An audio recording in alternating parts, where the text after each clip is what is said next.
یہ ہے سعودی عرب، ایریا کے لحاظ سے دنیا کا 13واں سب سے بڑا کنٹری، جس میں قریباً 4 کروڑ لوگ رہتے ہیں۔ اور یہ 4 کروڑ لوگ ایک ایسے عجیب پیٹرن میں رہتے ہیں جس کی مثال پوری دنیا میں کہیں نہیں ملتی۔ سعودی عرب کی 80% پاپولیشن ان 2 کلرڈ لائنز میں رہتی ہے۔ ایک طرف یہ بلو کلرڈ لائن ہے جو ریڈ سی کے بالکل ساتھ سعودی عرب کی ساری ویسٹرن کوسٹ لائن کو کور کرتی ہے، اور دوسری طرف یہ یلو لائن ہے جو پرشین گلف سے شروع ہوتی ہے اور سعودی عرب کے سینٹر سے ہوتے ہوئے ویسٹرن کوسٹ لائن تک جاتی ہے۔ ان 2 کلرڈ ایریاز کے علاوہ قریباً سارا سعودی عربیہ بالکل خالی ہے، بلکہ یہ یلو لائن میں تو لوگ آباد ہی کچھ سال پہلے ہوئے ہیں، مطلب ہزاروں سال سے 90% سعودی عرب بالکل خالی رہا ہے۔ آخر سعودی عرب کے اس پاپولیشن پیٹرن کی وجہ کیا ہے؟ آئیں جانتے ہیں اس سوال کا جواب۔ سچ یہ ہے کہ اس ویڈیو میں اس سارے معاملے کو سمجھنے کے لیے ہمیں سعودی عرب کی ہسٹری اور جغرافی کو سمجھنا ہوگا۔ سعودی عرب کی جغرافی کی بات کریں تو اس کا ایریا بہت ہی بڑا ہے، اتنا بڑا کہ تقریباً پورا یورپ اس میں آ جائے، اور اسی لیے 4 کروڑ لوگ ہونے کے باوجود سعودی عرب کا زیادہ تر حصہ خالی ہے، اور ایون یہ 4 کروڑ کا فگر بھی سعودی عرب کی پاپولیشن میں چند سال پہلے ہی ایڈ ہوا ہے۔ مطلب اگر ہم ڈیٹا دیکھیں تو 1970s میں سعودی عرب کی پاپولیشن 61 لاکھ تھی، اور آج 2023 میں یہ تقریباً 4 کروڑ تک پہنچ گئی ہے۔ مطلب پچھلے صرف 50 سالوں میں سعودی عرب کی پاپولیشن میں قریباً 3.25 کروڑ لوگ ایڈ ہوئے ہیں۔ ایسا کیا ہوا ہے ان 50 سالوں میں، اور 1970 سے پہلے سعودی عرب کی پاپولیشن اتنی کم کیوں تھی؟ اس کی سب سے بڑی وجہ ہے سعودی عرب کی ہارش جغرافی۔ اب سعودی عرب کا میپ دیکھیں تو آپ کو ہر طرف بڑے بڑے ریگستان نظر آئیں گے، جیسے ناردرن سائڈ پر جارڈن اور عراق کے بارڈر پر النفود ڈیزرٹ ہے۔ اسی طرح سعودی عرب کی صدرن سائڈ پر بہت ہی بڑا اور خطرناک ریگستان ہے جسے عربی میں ربع الخالی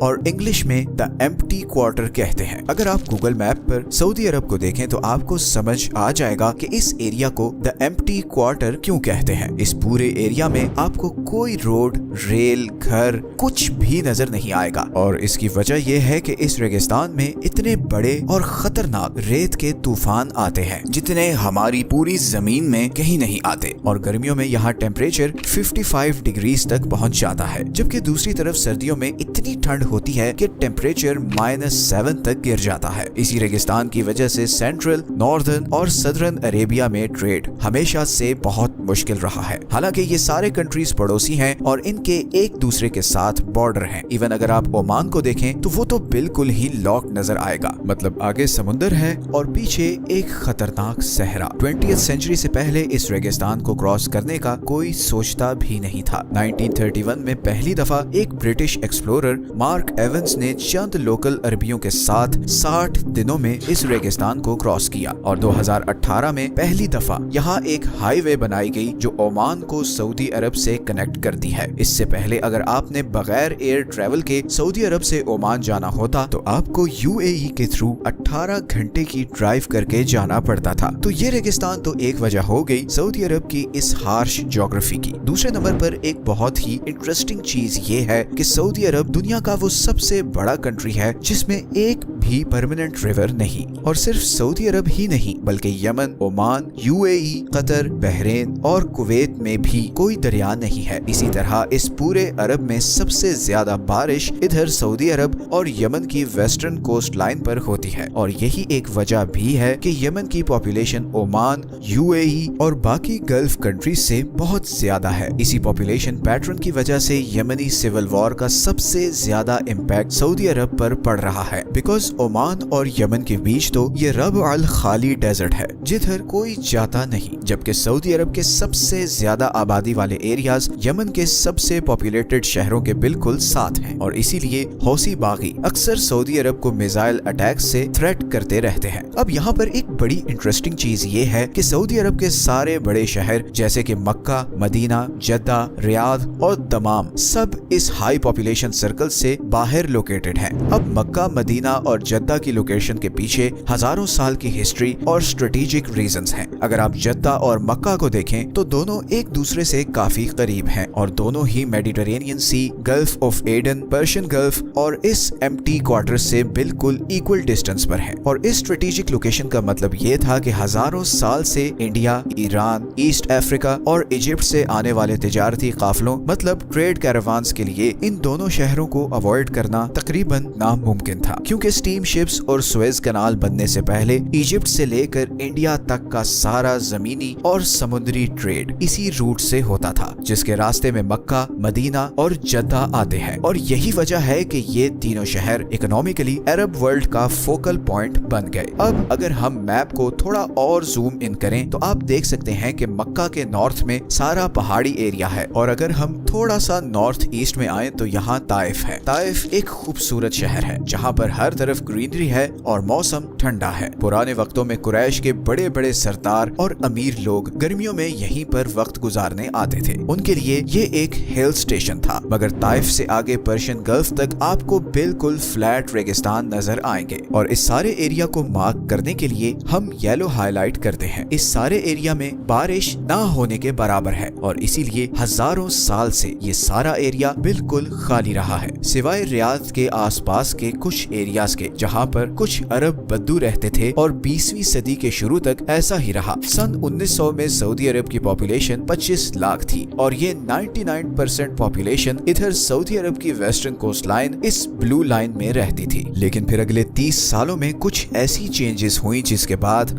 ये पॉपुलेशन पैटर्न शिफ्ट होने लगा, और तभी ये येलो लाइन वजूद में आई जब 1932 में रियाद की अल सऊद फैमिली ने सऊदी अरब का कंट्रोल ले लिया और रियाद को सऊदी अरब का कैपिटल डिक्लेयर कर दिया। अब इसको कैपिटल डिक्लेयर करने की सिर्फ ये वजह नहीं थी कि अल सऊद फैमिली का ताल्लुक रियाद से था, बल्कि उनके पास इसके अलावा और कोई ऑप्शन नहीं थी। बिकॉज मक्का और मदीना को तो कैपिटल बना नहीं सकते थे, बिकॉज वहाँ पर नॉन मुस्लिम्स नहीं जा सकते, और चूंकि कैपिटल में सारी दुनिया के फॉरेन डेलीगेट्स, एम्बेसडर्स और हेड ऑफ स्टेट्स ने आना होता है, तो सऊदी अरब के लिए इंटरनेशनल डिप्लोमेटिक रिलेशंस रखना बहुत ही मुश्किल हो जाता। इसीलिए रियाद को कैपिटल बनाया गया और फिर 1938 में इधर रियाद के पास ही ऑयल के बहुत बड़े रिजर्व्स डिस्कवर हो गए, जिसके बाद सऊदी अरब की तकदीर बदल गई। 1970s तक सऊदी अरब पूरी दुनिया की 15% ऑयल सप्लाई पूरी कर रहा था। बिलियंस ऑफ डॉलर्स आ रहे थे और इन ऑयल फील्ड्स के आसपास नए शहर आबाद होना शुरू हो गए थे। सऊदी अरब की ईस्टर्न कोस्ट लाइन पर लोकेटेड शहर दमाम, जहां पर 1920 से पहले चंद 100 लोग भी नहीं रहते थे,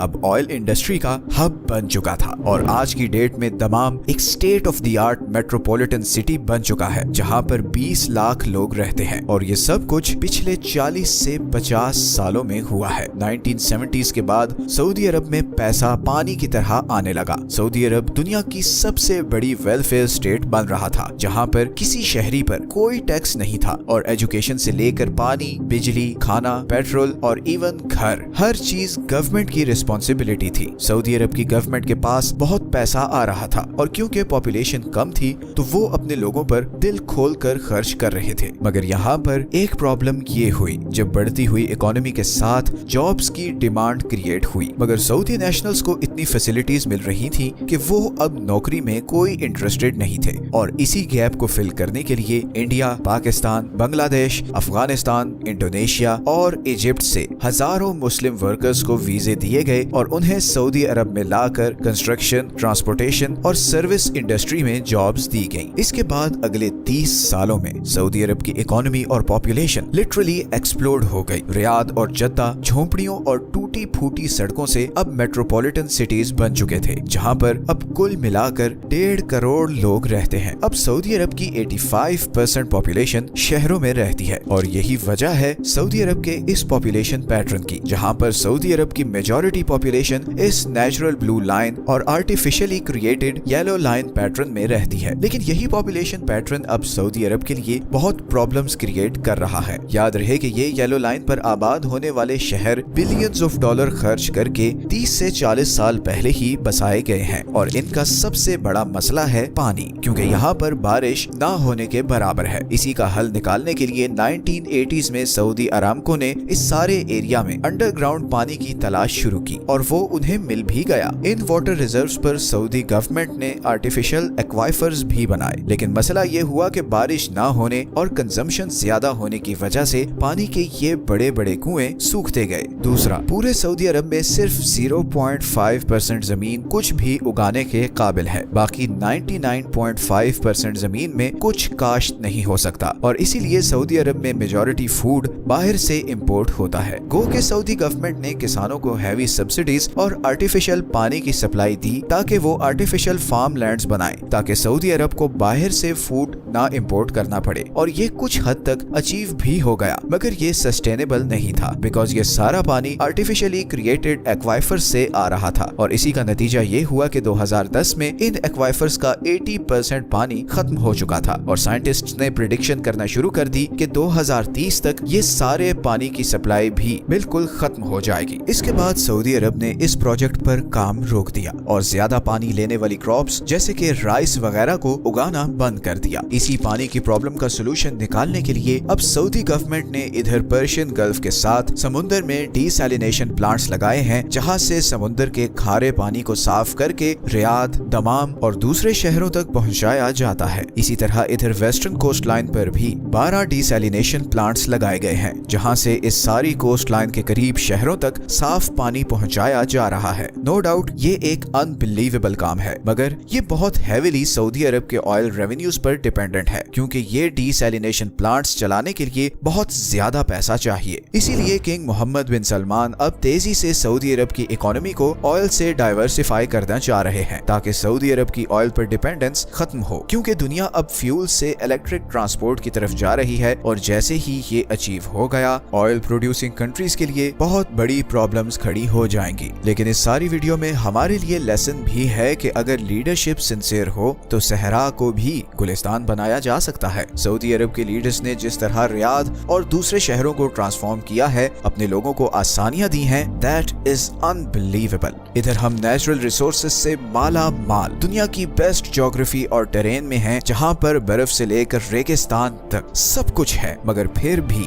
गरीबी और भूख हमारा पीछा नहीं छोड़ रही क्योंकि शायद हमारे पास ऐसी सिंसियर लीडरशिप नहीं। दुआ है कि अब हमें भी ऐसी विजनरी लीडरशिप मिले। ये है वो सारे सोर्सेज जहां से हमने इस वीडियो के लिए कंसल्ट किया है। वीडियो अच्छी लगी है तो इसे लाइक और चैनल को सब्सक्राइब जरूर कर दें बिकॉज हमें आपकी सपोर्ट की बहुत जरूरत है। मिलते हैं नेक्स्ट वीडियो में एक और इंटरेस्टिंग टॉपिक के साथ। अपना ख्याल रखें। अल्लाह हाफिज।